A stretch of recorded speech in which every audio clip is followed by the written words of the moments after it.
चारों सूरतों को अगर कोई पढ़कर अपने ऊपर दम कर ले या बच्चे के ऊपर दम कर दे तो उसके ऊपर एक ऐसा पिंजरा तारी हो जाता है, एक रूहानी पिंजरा तारी हो जाता है जो सिर्फ शैतान को नजर आता है लेकिन हमें नजर नहीं आता। उसके अंदर शैतान दाखिल होना चाहता है फिर भी दाखिल नहीं हो पाता। अस्सलामु अलैकुम वरहमतुल्लाहि ताला वबरकातुहू। उम्मीद करता हूँ कि आप तमामी हजरात खैरियत व आफियत से होंगे। प्यारे नाजरीन, आज हम बात करने वाले हैं बहुत अहम टॉपिक पर। टॉपिक क्या है? आखिर ये छोटे छोटे बच्चे रोते क्यों हैं?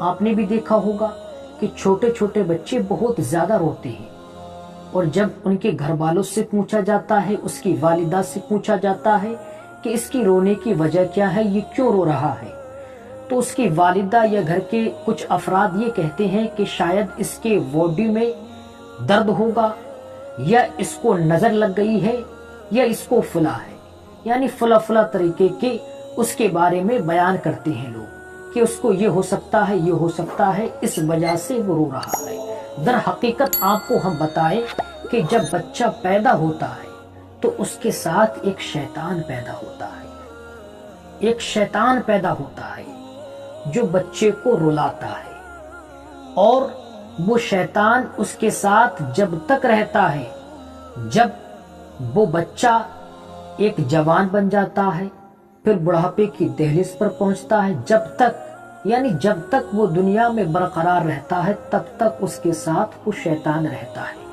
जो उसको इहदिना सिरातल मुस्तकीम से भटकाता रहता है। इसीलिए बच्चे बहुत ज्यादा रोते हैं, उनके साथ एक शैतान होता है।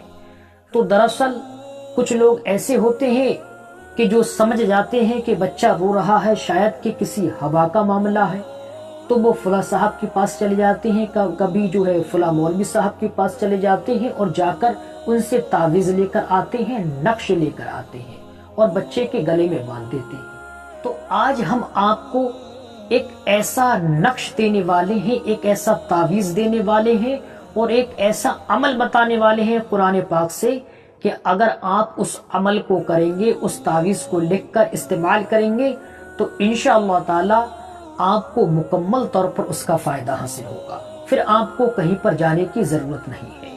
बहुत सारे लोग ऐसे हैं जो मार्केटों में पैसा भी लेते हैं लेकिन मुकम्मल फायदा नहीं होता, लोगों को सिर्फ गुमराह करते हैं। तो हम आपको बताएं कि आपको पैसा खर्च करने की जरूरत नहीं है, सिर्फ आपको नमाज की पाबंदी करनी है, झूठ से बचना है और जो तरीका आपको बता रहे हैं इस तरीके पर अमल कीजिए, इंशाअल्लाह ताला आपको मुकम्मल फायदा होगा।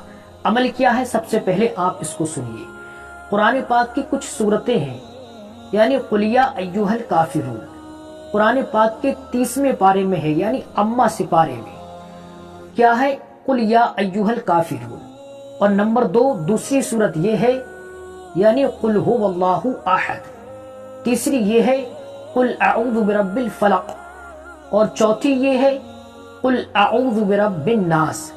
इन चारों सूरतों को अगर कोई पढ़कर अपने ऊपर दम कर ले या बच्चे के ऊपर दम कर दे तो उसके ऊपर एक ऐसा पिंजरा तारी हो जाता है, एक रूहानी पिंजरा तारी हो जाता है जो सिर्फ शैतान को नजर आता है लेकिन हमें नजर नहीं आता।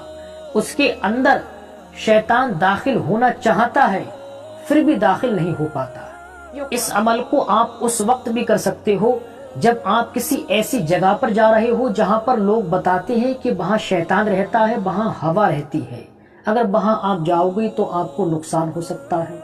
या फिर आप किसी ऐसे शख्स के पास जा रहे हैं जिसके ऊपर जिन्नात रहते हैं या हवा रहती है या आसेब है उसके ऊपर, अगर उसके करीब जा रहे हैं, उससे मिलने जा रहे हैं, फिर भी आप ये अमल कर सकते हैं। अगर चारों सूरतों को पढ़कर अपने ऊपर दम कर ले तो कोई भी चीज आपके ऊपर अटैक नहीं कर सकती। और बच्चे जो ज्यादा रोते हैं उनके ऊपर भी आप ये कर सकते हैं, उनके ऊपर भी एक रूहानी पर्दा तारी हो जाएगा जिसके अंदर शैतान हरगिज हरगिज दाखिल ना हो सकेगा और बच्चा आपका महफूज रहेगा। और एक नक्श दे रहे हैं जो स्क्रीन पर आपको दिख रहा है, अगर आप इसको बावजू होकर एक कागज पर कलम से लिखकर बच्चे के गले में बांध दें या बाजू पर बांध दें تب بھی بچہ زیادہ نہیں روئے گا، وہ شیطان ہے، وہ دور ہٹ جائے گا۔ تو بچے کی حفاظت کے لیے ہم نے آپ کو ایک عمل بتایا اور نقش بھی دیا۔ اگر آپ اس کو جو طریقہ بتایا اس طریقے سے کریں گے تو انشاءاللہ تعالی آپ کو مکمل طور پر اس کا فائدہ ہوگا۔ انشاءاللہ تعالی پھر ہم ایک نئی ویڈیو کے ساتھ ملتے ہیں۔ السلام علیکم ورحمۃ اللہ تعالی وبرکاتہ۔